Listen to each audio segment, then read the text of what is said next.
The Lurking Fear by H.P. Lovecraft. Chapter 1, The Shadow on the Chimney. There was thunder in the air on the night I went to the deserted mansion atop Tempest Mountain to find the lurking fear. I was not alone, for foolhardiness was not then mixed with that love of the grotesque and the terrible which has made my career a series of quests for strange horrors in literature and in life. With me were two faithful and muscular men for whom I had sent when the time came. Men long associated with me in my ghastly explorations because of their peculiar fitness. We had started quietly from the village because of the reporters who still lingered about after the eldritch panic of a month before, the nightmare creeping death. Later, I thought, they might aid me, but I did not want them then. Would to God I had let them share the search, that I might not have had to bear the secret alone so long, to bear it alone for fear the world would call me mad or go mad itself at the demon implications of the thing. Now that I am telling it anyway, lest the brooding make me a maniac, I wish I had never concealed it. For I, and I only, know what manner of fear lurked on that spectral and desolate mountain. In a small motorcar we covered the miles of primeval forest and hill until the wooded ascent checked it. The country bore an aspect more than usually sinister as we viewed it by night and without the accustomed crowds of investigators, so that we were often tempted to use the acetylene headlights despite the attention it might attract. It was not a wholesome landscape after dark, and I believe I would have noticed its morbidity even had I been ignorant of the terror that stalked there. Of wild creatures there were none, they are wise when death leers close. The ancient lightning-scarred trees seemed unnaturally large and twisted, and the other vegetation unnaturally thick and feverish, while curious mounds and hummocks in the weedy, fulgurite pitted earth reminded me of snakes and dead men's skulls swelled to gigantic proportions. Fear had lurked on Tempest Mountain for more than a century. This I learned at once from newspaper accounts of the catastrophe which first brought the region to the world's notice. The place is a remote, lonely elevation in that part of the Catskills where Dutch civilization once feebly and transiently penetrated, leaving behind as it receded only a few ruined mansions and a degenerate squatter population inhabiting pitiful hamlets on isolated slopes. Normal beings seldom visited the locality till the state police were formed, and even now only infrequent troopers patrol it. The fear, however, is an old tradition throughout the neighboring villages, since it is a prime topic in the simple discourse of the poor mongrels who sometimes leave their valleys to trade hand-woven baskets for such primitive necessities as they cannot shoot, raise, or make. The lurking fear dwelt in the shunned and deserted Martense mansion, which crowned the high but gradual eminence whose liability to frequent thunderstorms gave it the name of Tempest Mountain. For over 100 years the antique, grove-circled stone house had been the subject of stories incredibly wild and monstrously hideous, stories of a silent colossal creeping death which stalked abroad in summer. With whimpering insistence the squatters told tales of a demon which seized lone wayfarers after dark, either carrying them off or leaving them in a frightful state of non-dismemberment, while sometimes they whispered of blood trails toward the distant mansion. Some said the thunder called the lurking fear out of its habitation, while others said the thunder was its voice. No one outside the backwoods had believed these varying and conflicting stories, with their incoherent, extravagant descriptions of the half-glimpsed fiend, yet not a farmer or villager doubted that the Martense mansion was ghoulishly haunted. Local history forbade such a doubt, although no ghostly evidence was ever found by such investigators as had visited the building after some especially vivid tales of the squatters. Grandmothers told strange myths of the Martense specter, myths concerning the Martense family itself, its queer hereditary dissimilarity of eyes, its long, unnatural adults, and the murder which had cursed it. The terror which brought me to the scene was a sudden and portentous confirmation of the mountaineers' wildest legends. One summer night, after a thunderstorm of unprecedented violence, the countryside was aroused by a squatter stampede which no mere delusion could create. The pitiful throngs of natives shrieked and whined at the unnamable horror which had descended upon them, and they were not doubted. They had not seen it, but had heard such cries from one of their hamlets that they knew a creeping death had come. In the morning citizens and state troopers followed the shuddering mountaineers to the place where they said the death had come. Death was indeed there. The ground under one of the squatters' villages had caved in after a lightning strike, destroying several of the malodorous shanties, but upon this property damage was superimposed an organic devastation which paled it to insignificance. Of a possible 75 natives who had inhabited this spot, not one living specimen was visible. The disordered earth was covered with blood and human debris bespeaking too vividly the ravages of demon teeth and talons, yet no visible trail led away from the carnage. That some hideous animal must be the cause, everyone quickly agreed, nor did any tongue now revive the charge that such cryptic deaths formed merely the sordid murders common in decadent communities. That charge was revived only when about 25 of the estimated population were found missing from the dead, and even then it was hard to explain the murder of 50 by half that number. But the fact remained that on a summer night a bolt had come out of the heavens and left a dead village whose corpses were horribly mangled, chewed, and clawed. The excited countryside immediately connected the horror with the haunted Martense mansion, though the localities were over 3 miles apart. The troopers were more skeptical, including the mansion only casually in their investigations, and dropping it all together when they found it thoroughly deserted.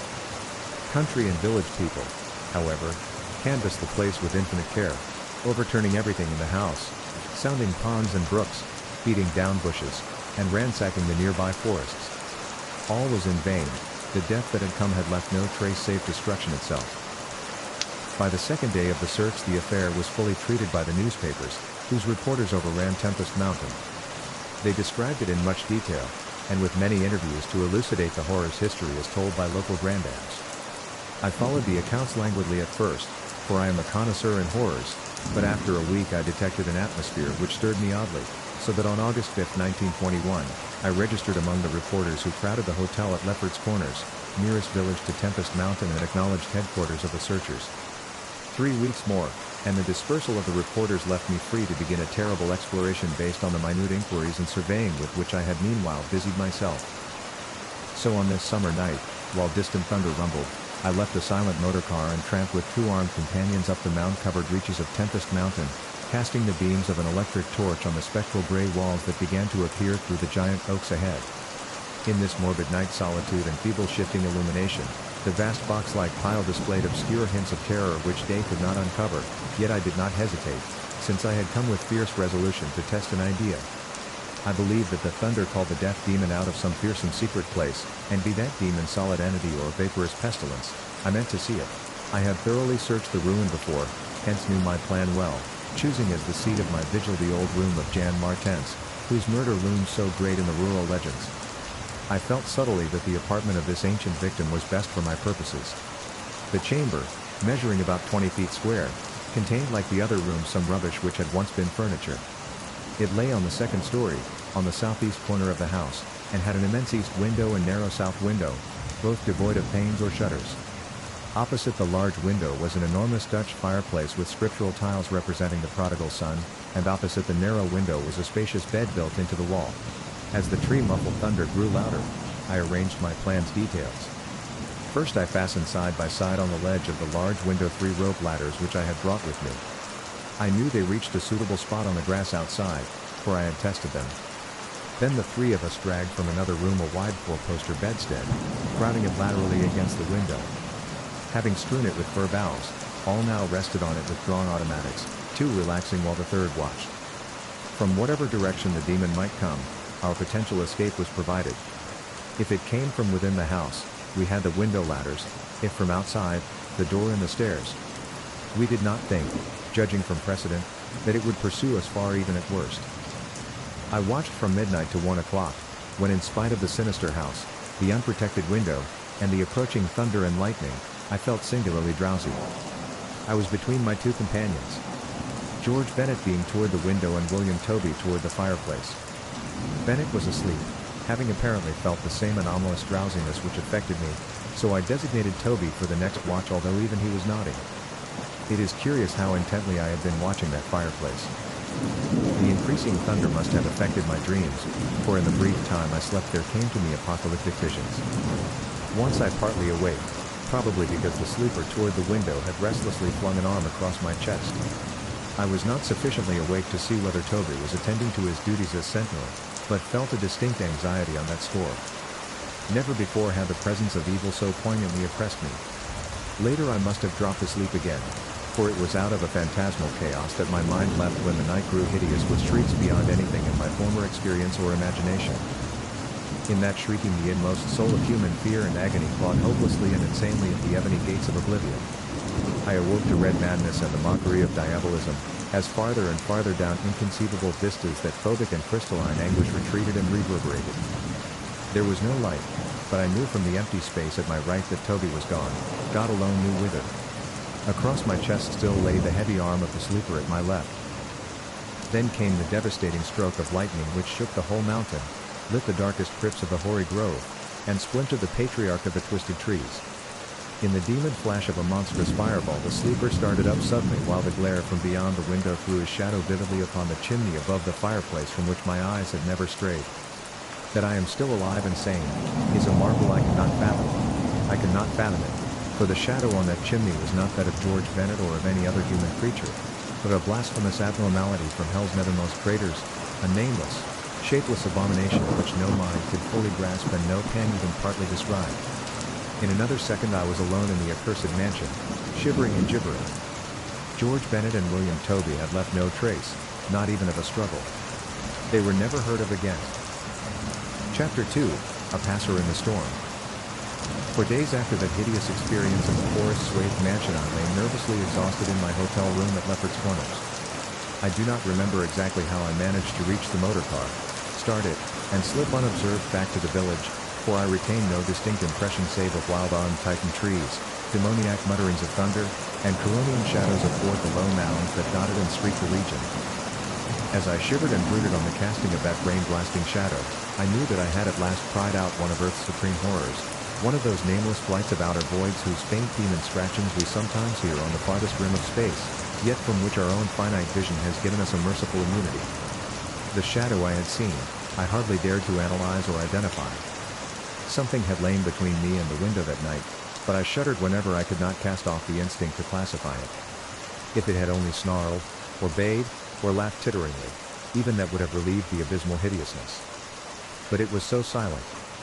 It had rested a heavy arm or foreleg on my chest. Obviously it was organic, or had once been organic. Jan Martense, whose room I had invaded, was buried in the graveyard near the mansion.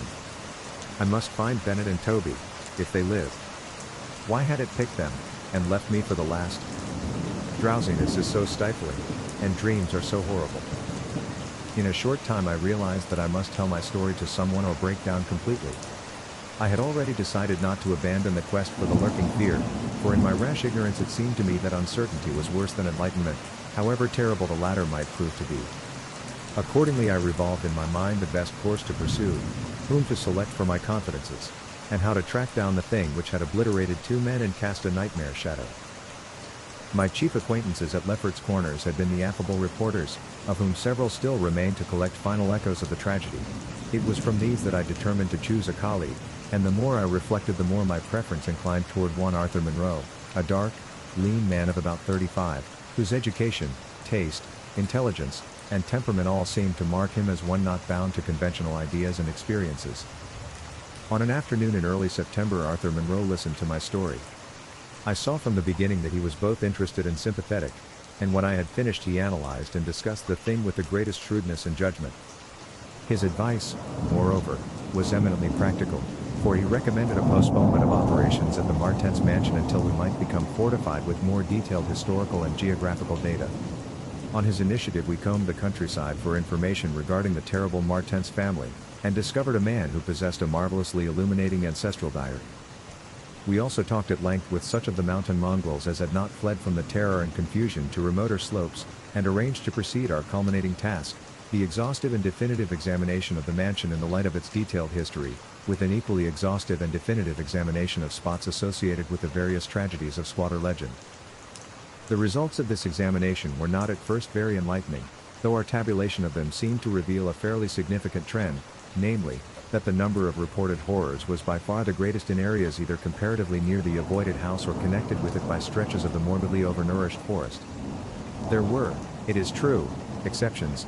Indeed, the horror which had caught the world's ear had happened in a treeless space remote alike from the mansion and from any connecting woods. As to the nature and appearance of the lurking fear, nothing could be gained from the scared and witless shanty dwellers. In the same breath they called it a snake and a giant, a thunder devil and a bat, a vulture and a walking tree. We did, however, deem ourselves justified in assuming that it was a living organism highly susceptible to electrical storms, and although certain of the stories suggested wings, we believe that its aversion for open spaces made land locomotion a more probable theory. The only thing really incompatible with the latter view was the rapidity with which the creature must have traveled in order to perform all the deeds attributed to it. When we came to know the squatters better, we found them curiously likable in many ways. Simple animals they were, gently descending the evolutionary scale because of their unfortunate ancestry and stultifying isolation. They feared outsiders, but slowly grew accustomed to us, finally helping vastly when we beat down all the thickets and tore out all the partitions of the mansion in our search for the lurking fear. When we asked them to help us find Bennett and Toby, they were truly distressed, for they wanted to help us, yet knew that these victims had gone as wholly out of the world as their own missing people.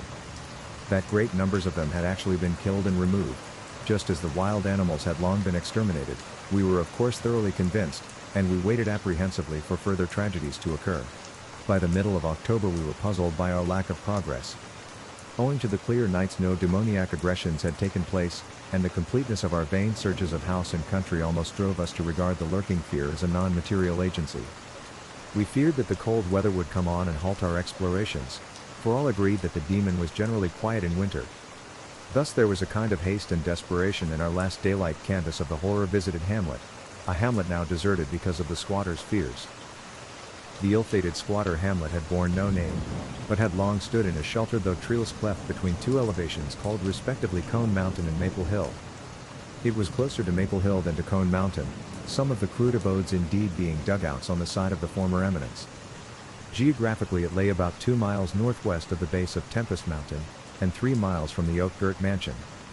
Of the distance between the hamlet and the mansion, fully 2 miles and a quarter on the hamlet side was entirely open country, the plain being of fairly level character save for some of the low snake-like mounds, and having as vegetation only grass and scattered weeds. Considering this topography, we had finally concluded that the demon must have come by way of Cone Mountain, a wooded southern prolongation of which ran to within a short distance of the westernmost spur of Tempest Mountain. The upheaval of ground we traced conclusively to a landslide from Maple Hill, a tall lone splintered tree on whose side had been the striking point of the thunderbolt which summoned the fiend. As for the 20th time or more Arthur Monroe and I went minutely over every inch of the violated village, we were filled with a certain discouragement coupled with vague and novel fears. It was acutely uncanny, even when frightful and uncanny things were common, to encounter so blankly clueless a scene after such overwhelming occurrences, and we moved about beneath the leaden, darkening sky with that tragic directionless zeal which results from a combined sense of futility and necessity of action. Our care was gravely minute, every cottage was again entered, every hillside dugout again searched for bodies, every thorny foot of adjacent slope again scanned for dens and caves, but all without result. And yet, as I have said, vague new fears hovered menacingly over us, as if giant bat-winged griffins squatted invisibly on the mountaintops and leered with abandoned eyes that had looked on transcosmic gulfs. As the afternoon advanced, it became increasingly difficult to see, and we heard the rumble of a thunderstorm gathering over Tempest Mountain. This sound in such a locality naturally stirred us, though less than it would have done at night. As it was, we hoped desperately that the storm would last until well after dark, and with that hope turned from our aimless hillside searching toward the nearest inhabited hamlet to gather a body of squatters as helpers in the investigation. Timid as they were, a few of the younger men were sufficiently inspired by our protective leadership to promise such help. We had hardly more than turned, however, when there descended such a blinding sheet of torrential rain that shelter became imperative. The extreme, almost nocturnal darkness of the sky caused us to stumble sadly, but guided by the frequent flashes of lightning and by our minute knowledge of the hamlet we soon reached the least porous cabin of the lot, an heterogeneous combination of logs and boards whose still existing door and single tiny window both faced Maple Hill. Barring the door after us against the fury of the wind and rain, we put in place the crude window shutter which our frequent searches had taught us where to find. It was dismal sitting there on rickety boxes in the pitchy darkness, but we smoked pipes and occasionally flashed our pocket lamps about. Now and then we could see the lightning through cracks in the wall. The afternoon was so incredibly dark that each flash was extremely vivid. The stormy vigil reminded me shudderingly of my ghastly night on Tempest Mountain. My mind turned to that odd question which had kept recurring ever since the nightmare thing had happened, and again I wondered why the demon, approaching the three watchers either from the window or the interior, had begun with the man on each side and left the middle man till the last, when the Titan fireball had scared it away. Why had it not taken its victims in natural order, with myself second, from whichever direction it had approached? With what manner of far-reaching tentacles did it prey? Or did it know that I was the leader, and save me for a fate worse than that of my companions? In the midst of these reflections, as if dramatically arranged to intensify them, there fell near by a terrific bolt of lightning followed by the sound of sliding earth. At the same time the wolfish wind rose to demoniac crescendos of ululation.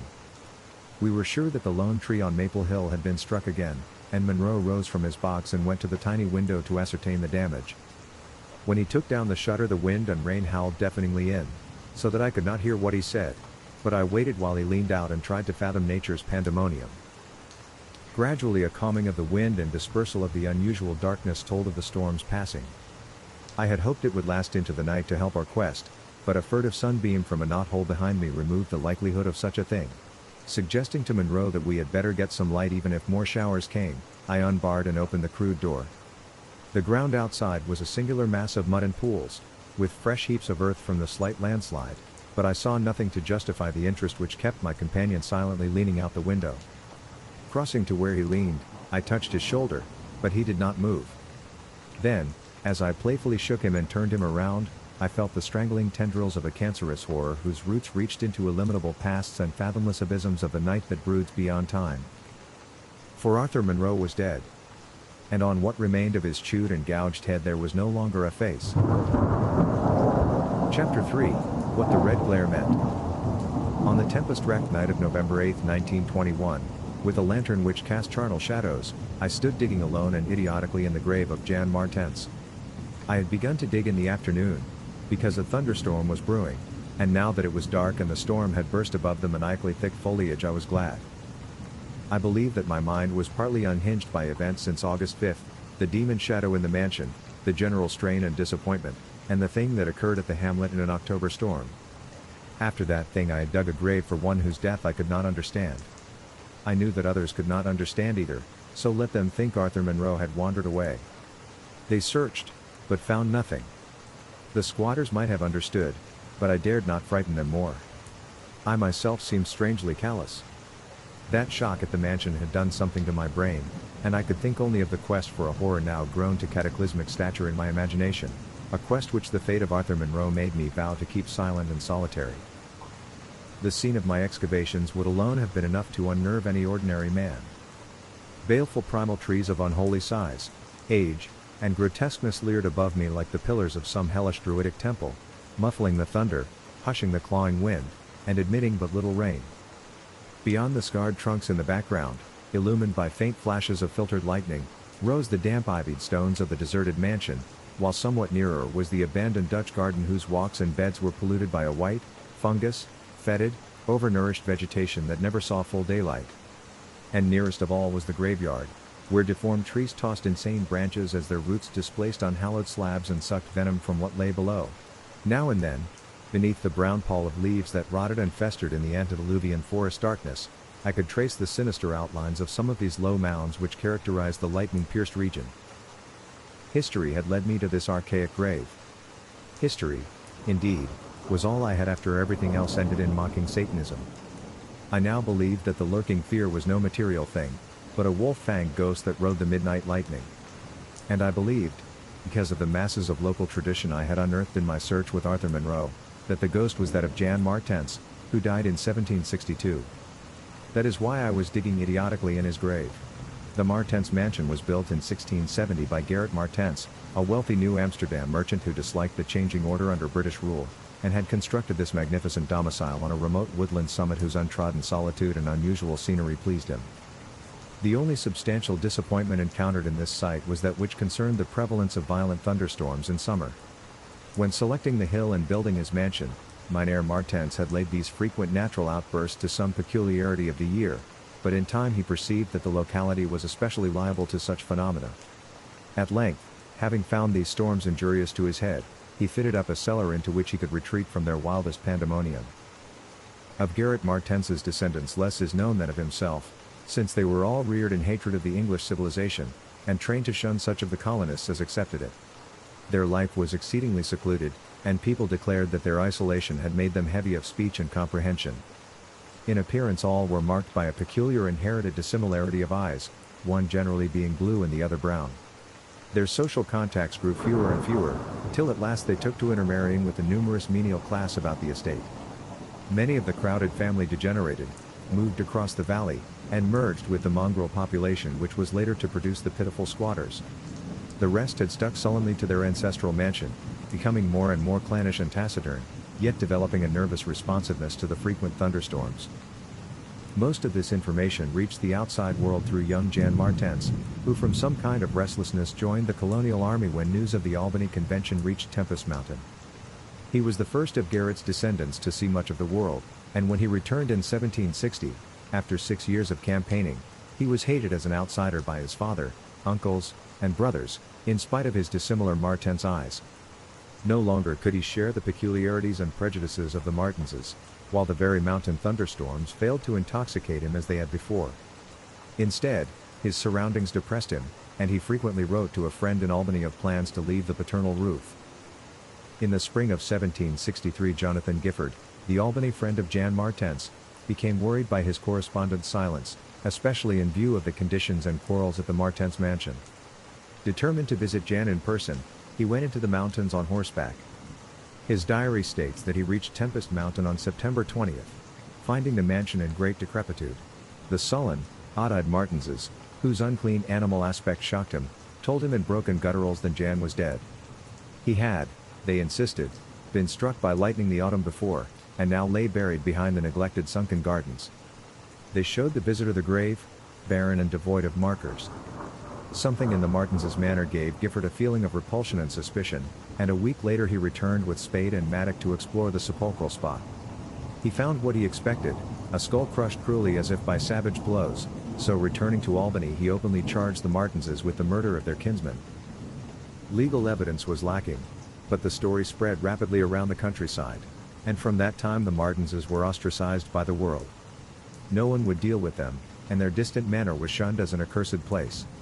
Somehow they managed to live on independently by the products of their estate, for occasional lights glimpsed from faraway hills attested their continued presence. These lights were seen as late as 1810, but toward the last they became very infrequent. Meanwhile there grew up about the mansion and the mountain a body of diabolic legendry. The place was avoided with doubled assiduousness, and invested with every whispered myth tradition could supply. It remained unvisited till 1816, when the continued absence of lights was noticed by the squatters. At that time a party made investigations, finding the house deserted and partly in ruins. There were no skeletons about, so that departure rather than death was inferred. The clan seemed to have left several years before, and improvised penthouses showed how numerous it had grown prior to its migration. Its cultural level had fallen very low, as proved by decaying furniture and scattered silverware which must have been long abandoned when its owners left. But though the dreaded Martenses were gone, the fear of the haunted house continued, and grew very acute when new and strange stories arose among the mountain decadents. There it stood, deserted, feared, and linked with the vengeful ghost of Jan Martense. There it still stood on the night I dug in Jan Martense's grave. I have described my protracted digging as idiotic, and such it indeed was in object and method. The coffin of Jan Martense had been soon unearthed. It now held only dust and niter. But in my fury to exhume his ghost I delved irrationally and clumsily down beneath where he had lain. God knows what I expected to find, I only felt that I was digging in the grave of a man whose ghost stalked by night. It is impossible to say what monstrous depth I had attained when my spade, and soon my feet, broke through the ground beneath. The event, under the circumstances, was tremendous, for in the existence of a subterranean space here, my mad theories had terrible confirmation.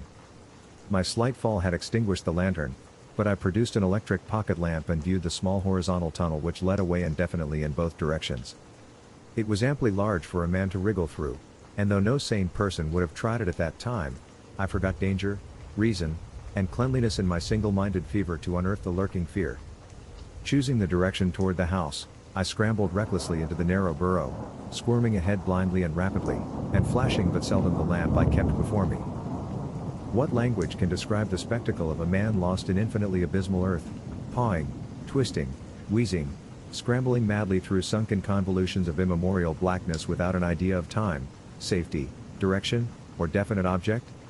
There is something hideous in it, but that is what I did. I did it for so long that life faded to a far memory, and I became one with the moles and grubs of nighted depths.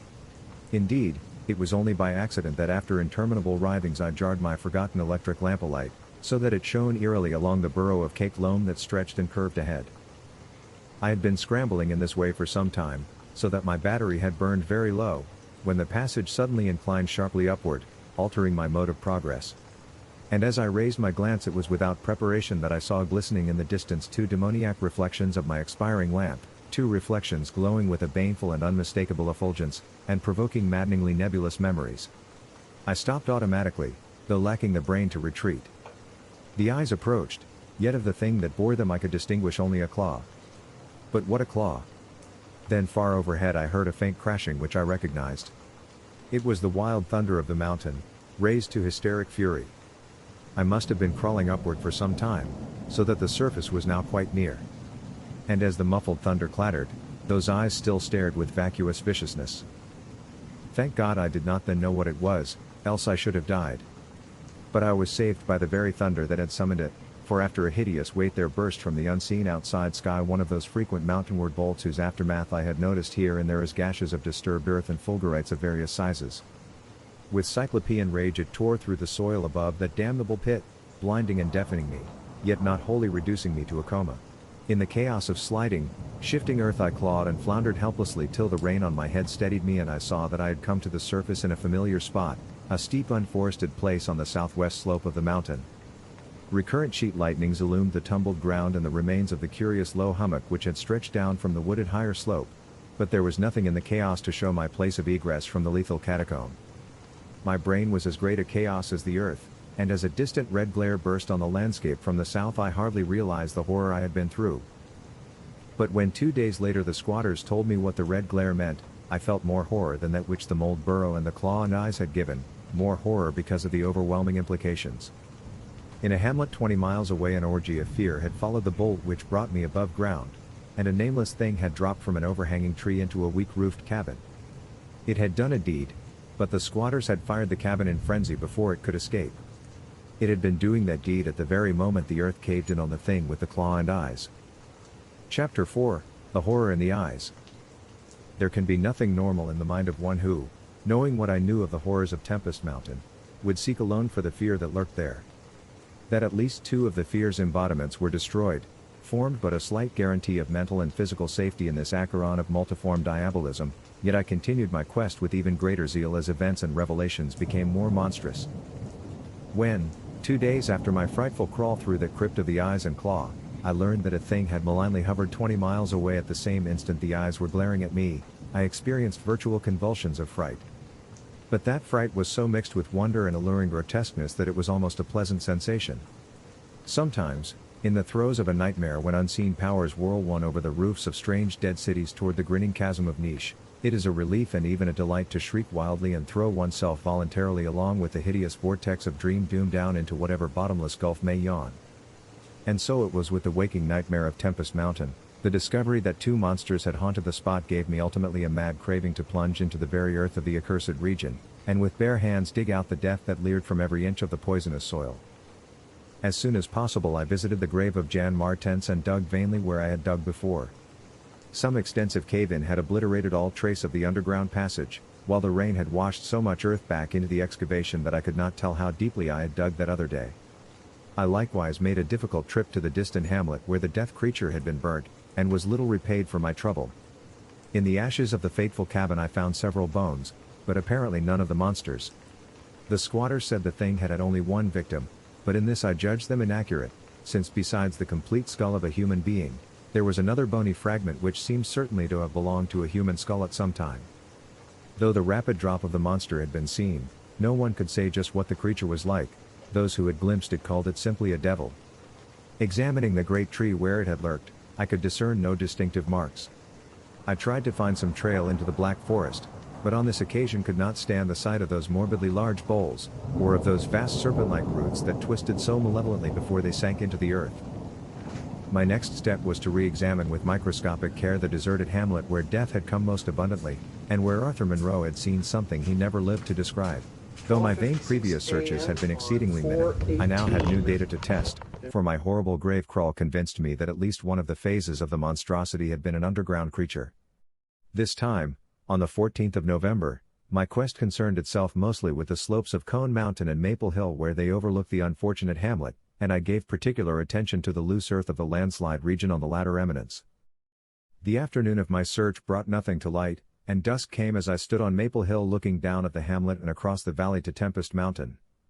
There had been a gorgeous sunset, and now the moon came up, nearly full and shedding a silver flood over the plain, the distant mountainside, and the curious low mounds that rose here and there. It was a peaceful Arcadian scene, but knowing what it hid, I hated it. I hated the mocking moon, the hypocritical plain, the festering mountain, and those sinister mounds. Everything seemed to me tainted with a loathsome contagion, and inspired by a noxious alliance with distorted hidden powers. Presently, as I gazed abstractedly at the moonlit panorama, my eye became attracted by something singular in the nature and arrangement of a certain topographical element. Without having any exact knowledge of geology, I had from the first been interested in the odd mounds and hummocks of the region. I had noticed that they were pretty widely distributed around Tempest Mountain, though less numerous on the plain than near the hilltop itself, where prehistoric glaciation had doubtless found feebler opposition to its striking and fantastic caprices. Now, in the light of that low moon which cast long weird shadows, it struck me forcibly that the various points and lines of the mound system had a peculiar relation to the summit of Tempest Mountain. That summit was undeniably a center from which the lines or rows of points radiated indefinitely and irregularly, as if the unwholesome Martense mansion had thrown out visible tentacles of terror. The idea of such tentacles gave me an unexplained thrill, and I stopped to analyze my reason for believing these mounds glacial phenomena. The more I analyzed, the less I believed, and against my newly opened mind there began to beat grotesque and horrible analogies based on superficial aspects and upon my experience beneath the earth. Before I knew it, I was uttering frenzied and disjointed words to myself. My God! Molehills! The damned place must be honeycombed. How many? That night at the mansion. They took Bennett and Toby first. On each side of us. Then I was digging frantically into the mound which had stretched nearest me, digging desperately, shiveringly, but almost jubilantly, digging and at last shrieking aloud with some unplaced emotion as I came upon a tunnel or burrow just like the one through which I had crawled on that other demoniac night. After that I recall running, spade in hand, a hideous run across moonlit, mound-marked meadows and through diseased, precipitous abysses of haunted hillside forest, leaping, screaming, panting, bounding toward the terrible Martense mansion. I recall digging unreasoningly in all parts of the briar-choked cellar, digging to find the core and center of that malignant universe of mounds.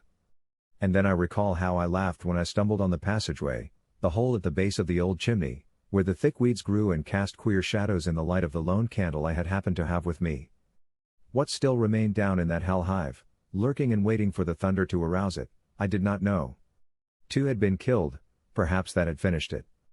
But still there remained that burning determination to reach the innermost secret of the fear, which I had once more come to deem definite, material, and organic. My indecisive speculation whether to explore the passage alone and immediately with my pocket light or to try to assemble a band of squatters for the quest was interrupted after a time by a sudden rush of wind from the outside which blew out the candle and left me in stark blackness. The moon no longer shone through the chinks and apertures above me, and with a sense of fateful alarm I heard the sinister and significant rumble of approaching thunder. A confusion of associated ideas possessed my brain, leading me to grope back toward the farthest corner of the cellar. My eyes, however, never turned away from the horrible opening at the base of the chimney, and I began to get glimpses of the crumbling bricks and unhealthy weeds as faint glows of lightning penetrated the woods outside and illumined the chinks in the upper wall. Every second I was consumed with a mixture of fear and curiosity. What would the storm call forth, or was there anything left for it to call? Guided by a lightning flash I settled myself down behind a dense clump of vegetation, through which I could see the opening without being seen.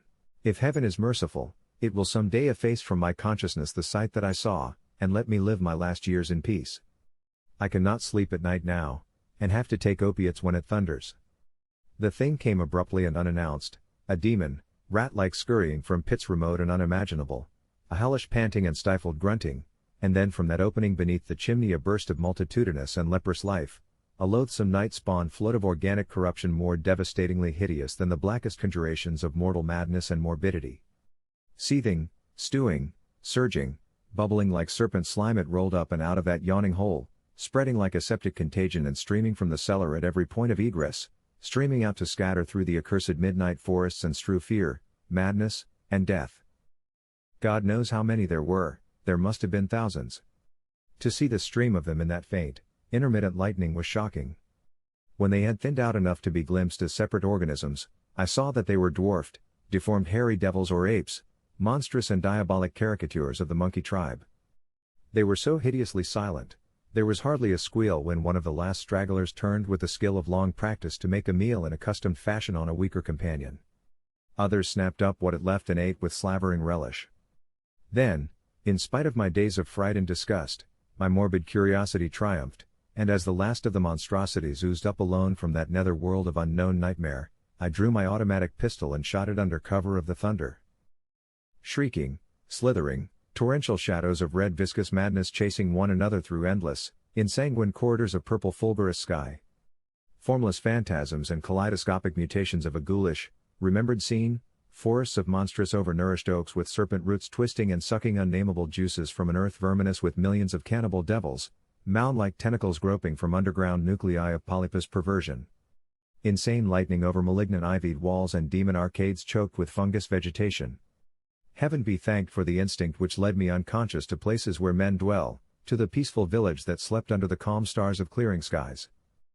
I had recovered enough in a week to send to Albany for a gang of men to blow up the Martense mansion and the entire top of Tempest Mountain with dynamite, stop up all the discoverable mound burrows, and destroy certain overnourished trees whose very existence seemed an insult to sanity. I could sleep a little after they had done this, but true rest will never come as long as I remember that nameless secret of the lurking fear. The thing will haunt me, for who can say the extermination is complete, and that analogous phenomena do not exist all over the world? Who can, with my knowledge, think of the Earth's unknown caverns without a nightmare dread of future possibilities? I cannot see a well or a subway entrance without shuddering. Why cannot the doctors give me something to make me sleep, or truly calm my brain when it thunders? What I saw in the glow of my flashlight after I shot the unspeakable straggling object was so simple that almost a minute elapsed before I understood and went delirious. The object was nauseous, a filthy whitish gorilla thing with sharp yellow fangs and matted fur. It was the ultimate product of mammalian degeneration, the frightful outcome of isolated spawning, multiplication, and cannibal nutrition above and below the ground, the embodiment of all the snarling chaos and grinning fear that lurked behind life. It had looked at me as it died, and its eyes had the same odd quality that marked those other eyes which had stared at me underground and excited cloudy recollections. One eye was blue, the other brown. They were the dissimilar Martense eyes of the old legends, and I knew in one inundating cataclysm of voiceless horror what had become of that vanished family, the terrible and thunder-crazed house of Martense. The end.